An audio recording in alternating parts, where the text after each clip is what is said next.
The next one I want to do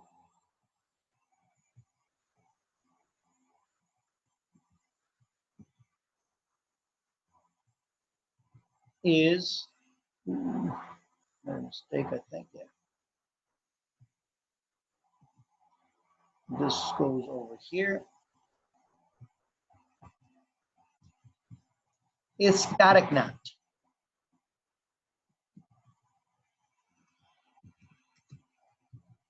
Translates public IPs to private IPs to public IPs, conserve public internet IP address space. Still there?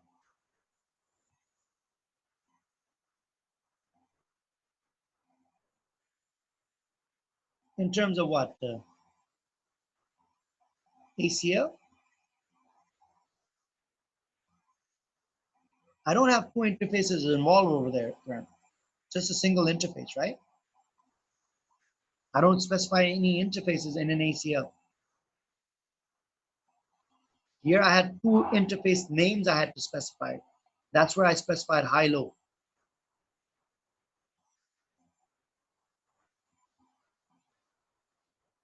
I wouldn't compare that. Yeah, you can't compare that.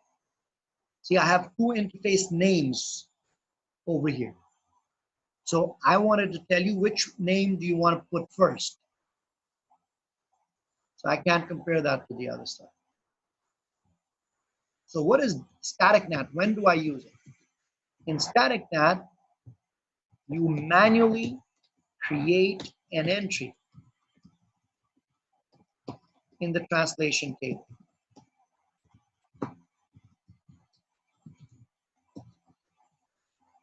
Whereas in Dynamic NAT, a user initiates a flow for an entry to be created. Okay, so as soon as I put the Static NAT statement, it will create the entry over there. Now, Static NAT is generally used to translate the public facing servers on the DMZ. Okay, the reason for that is the clients from the internet will need a fixed IP address to send their requests. So you cannot do it dynamically. If it keeps on changing, the client does not know what the address is. So that's why you do Static NAT. So generally, what would you do Static NAT for? You would have some public servers over here. Let's say a web server, maybe a DNS server. Okay. And I want to translate them so that people on the internet can access this web server and DNS server. Their addresses right now are on the 3 network. So let's say 3.11 and 3.12.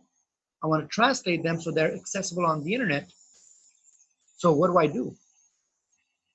Over here, I'm going to create a translation saying 192.1.20.21 should be translated to 192.168.3.11. And similarly, 192.1.20.22 should be translated to 3.12. As soon as I create the entry, it creates a translation entry where? In the firewall's translation table. So now, if somebody on the internet wants to access them, I publish that address to the internet saying, hey, listen, my web server's IP address is generally done on your DNS server, but that's what you would put it.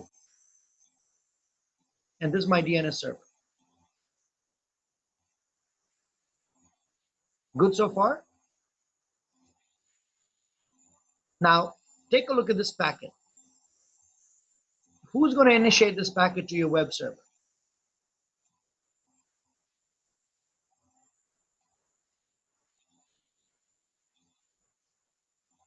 The outside user, the client is, right? So tell me what the packet looks like.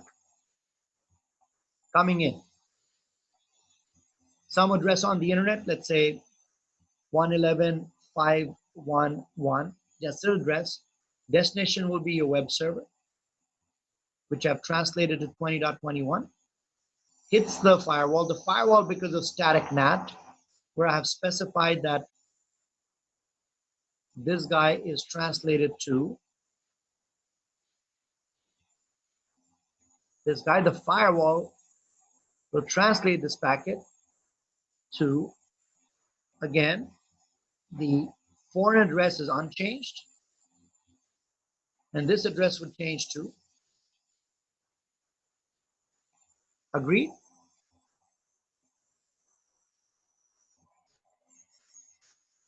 So who's the initiator?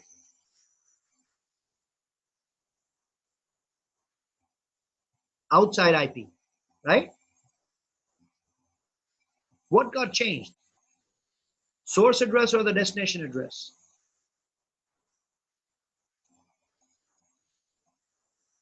Okay. What is this? Source NAT or destination NAT?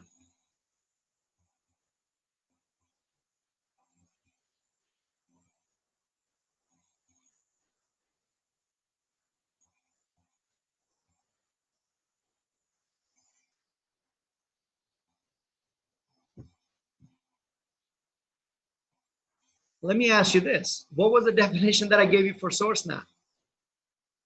If my address changes, what type of NAT is it? Source NAT. If their address changes, it's destination NAT. What address changed? No, just my address changed. Forget about whether it was in the source field or the destination field. Whose address changed? My address changed. So my address changes, what type of NAT is it?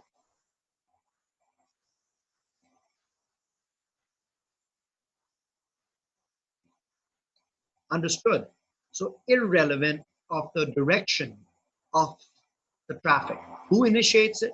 Whether it comes from outside, whether it comes from inside, it doesn't matter. If I am changing my address, whether the address is in the source field or the destination field, my address is getting changed. Whether it's changing from private to public or public to private, my address is getting changed. It is source NAT.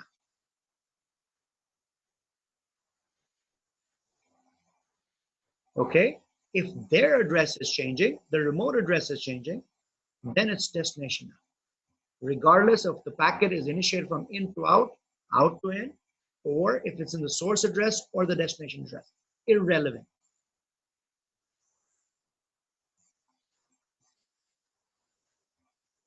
Understood? So just to recap, source NAT.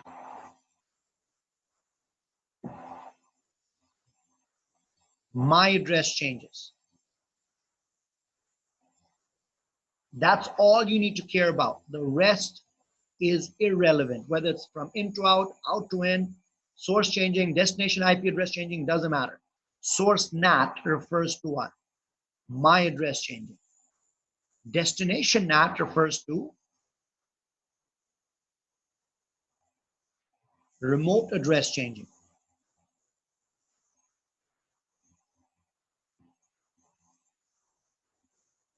And did the remote address change? Oops, sorry.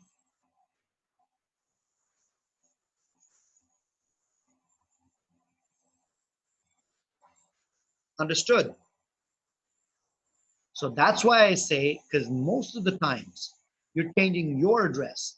99% of the time, you're going to be doing what is known as source NAT.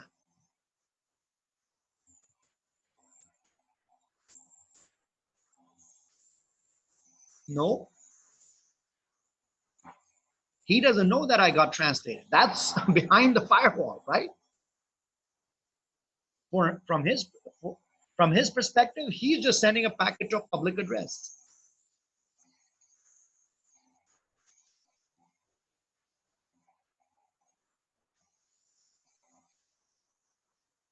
I'll get to that one second.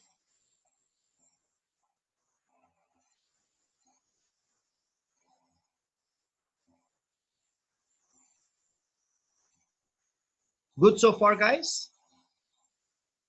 Everybody okay with the, you have a clear understanding of what source NAT is and destination NAT is? Doug, did I clear it up for you for that initiating of the traffic?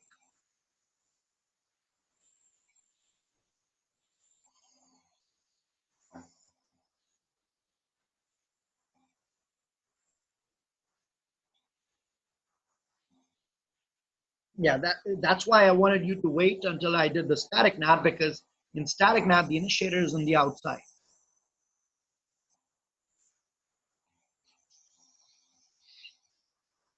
But it's still source NAT because my translation has changed, my address has changed.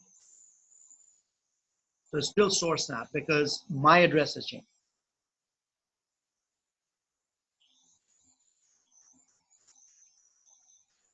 I'll get to that example as well. We'll do that one step at a time. And again, as I said, if this is 99%, destination NAT will be 1%. And if you think about it, do you change remote addresses? Think about it from your translation perspective. Normally speaking, do you change remote addresses? Generally, you don't. You change your addresses. So that's why that's 1%. I'll show you that 1% as well.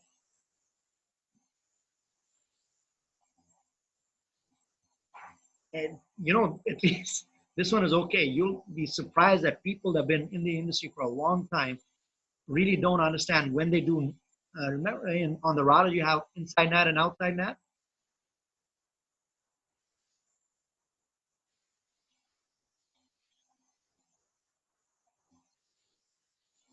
Yeah, inside local is inside, first of all, on your this is inside local, inside global, by the way, Trent, is a router terminology. It doesn't exist on the ASA. But to answer your question, the word inside on the router is you. Outside is on the router is remote. Okay, this is a router thing. Okay, so when they say inside local, inside means your private. This is local. And your public address is global.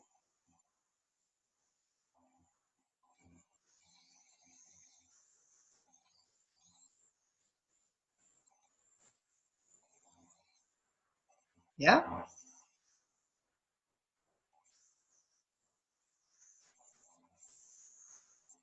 Again, when you take a look at your show IP NAT translations on a router, the outside local, outside global, generally 99% of the time will be the same, because outside is your remote address. You're not changing it.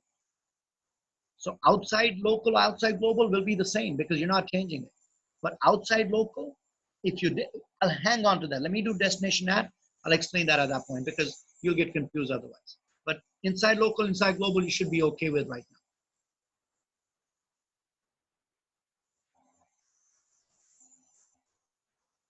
now. As I said, I'm going to show you my version of NAT.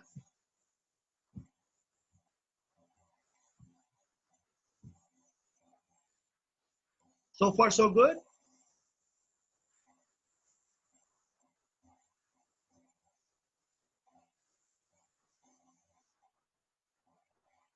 We're all doing source NAT. We have not done destination NAT at all.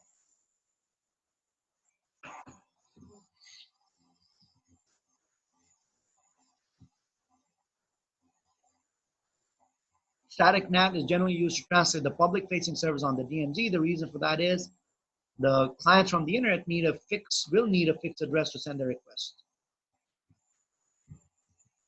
Although you have translated your servers for the internet users at this point, they will not be able to access the servers. Why not? You still need to take care of the flow, the traffic flow. Because this flow is going to come from low to high, you still need an ACL. Now the ACL, when you specify it from out to in, the ACL performs the NAT operation first and then translates it. No, sorry, it performs a NAT operation first and then checks it against the ACL. From outside to inside, the firewall in 9.x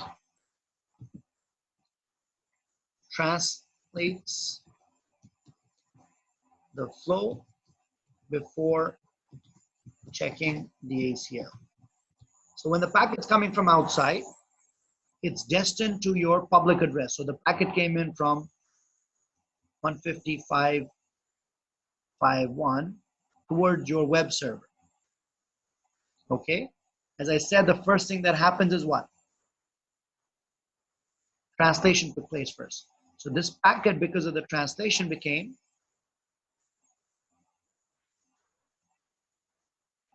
192.168.3.21. And then the ACL gets checked. So what entry do you need to put in the ACL if I want to check it? The private entry.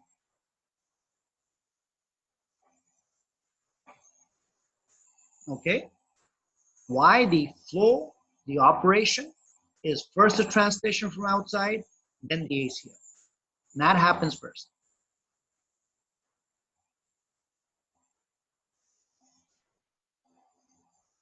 Good so far?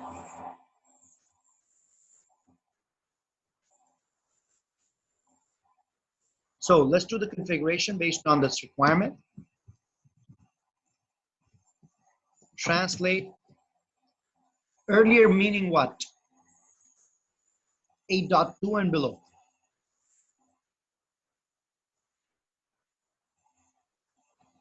8.25, I believe, onwards.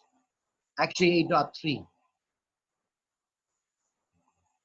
Onwards, it is NAT followed by ACL. Before this, ACL was checked first and then NAT. So it's a long time ago.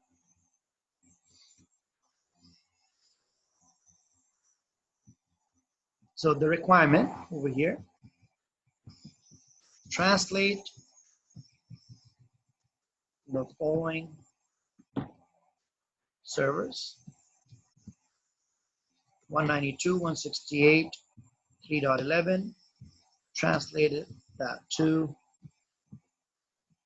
192.1.20.21. This is a web server. Give it access to 80 and 443, 3.12, 20.22. Let's put this as the DNS server. Give it access. 53, 3.13. We'll make it into a email server. 25. And for testing purposes, I have the router. 20.24, and allow a telnet so we can test it. And we'll also do IC. Configure the ACL to allow access to these servers. The configuration. I don't need to configure the pool. Specify the NAT statement to link the internal address that is used.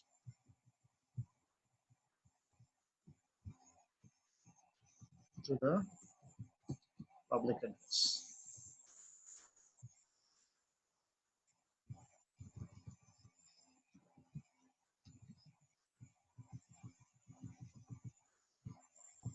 Okay, syntax. Inside address. I should say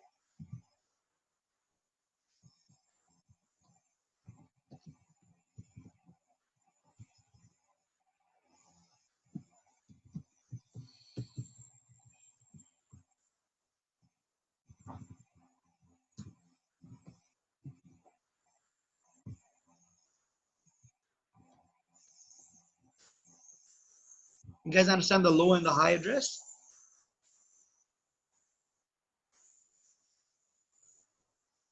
High interface, low interface. What are the two interfaces involved? Outside and high. In my case, I'm putting it on this, so it has to be DMZ3. Agreed?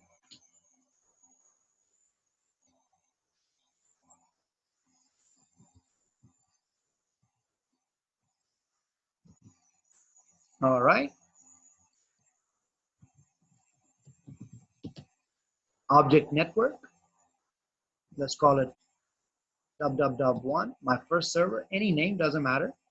By the way, this is not a subnet, it's a specific host. So host, high address. What address should I use? What are the two interfaces over here? DMZ3 and outside. Which address should I use over here?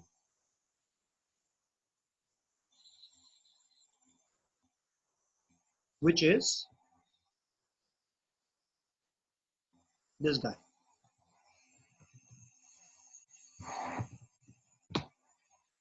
NAT, what interface first?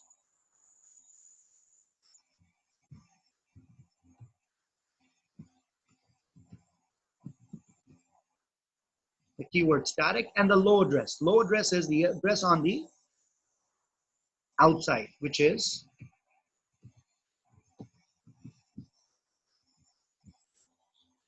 understood.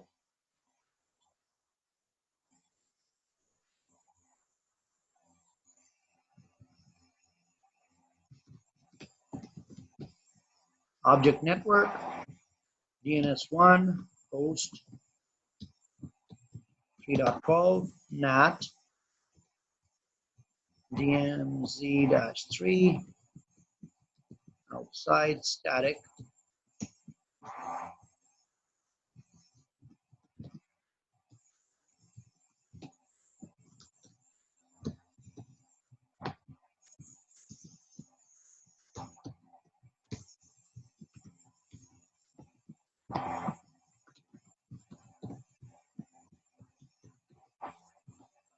And the one that I'll use, R3.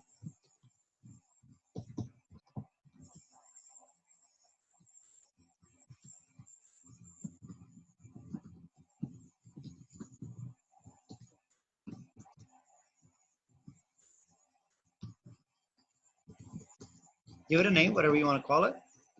TCP, any. Protocols, 80. Again, private addresses.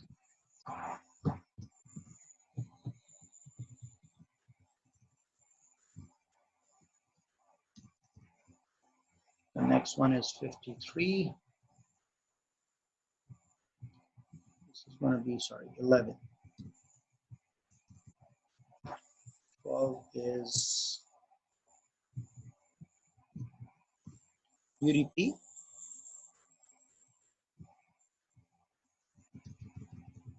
13 is 25, TCP. 3.3, TCP, that's good. This is ICMP.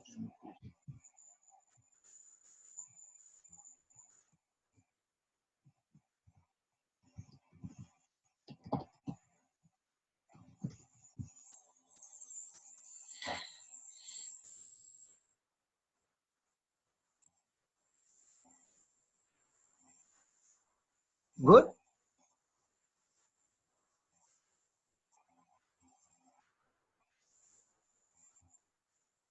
Understood, guys? Everybody okay with this?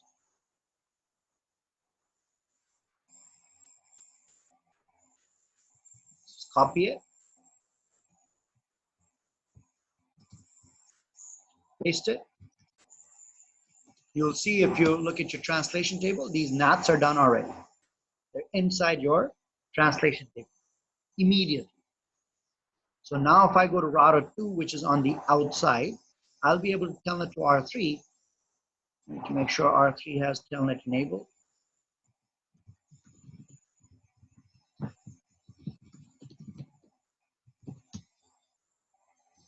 Yeah, it has. So router 2, I should be able to telnet to 20.24. Who is 20.24? That is the public translation for this guy. Take a look. I'm in.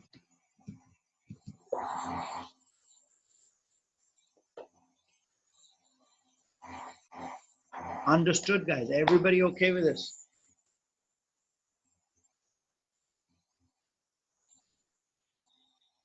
When you write it, this is the syntax for it. So when you're doing the translation is between two interfaces, right, Louis? Okay. So in my case, I'm translating my DMZ server, let's say 3.11, which is on the DMZ3 interface, to the outside interface for the internet, and I want to translate it to 21. So when I write the statement name, you can call it whatever you want. The host, the high address in the two interfaces, which is the high interface in terms of security level?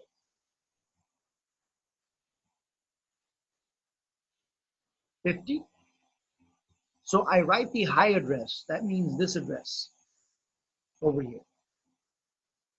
In terms of the interface, like the sequence, 99% of the time you're going to put the, whenever you do source NAT, just remember that, which is 99% of the time, you're going to put the high interface first. Again, two interfaces involved. Put the high interface first, low interface next, and then the low address. Low address is the address on the low interface, which is 20.20.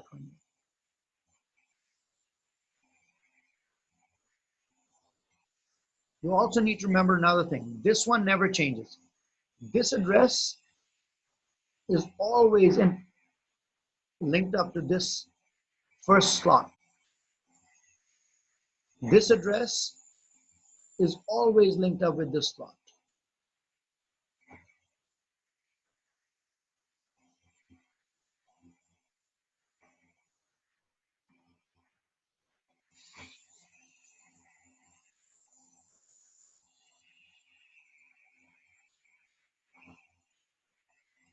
All good? Everybody okay with this?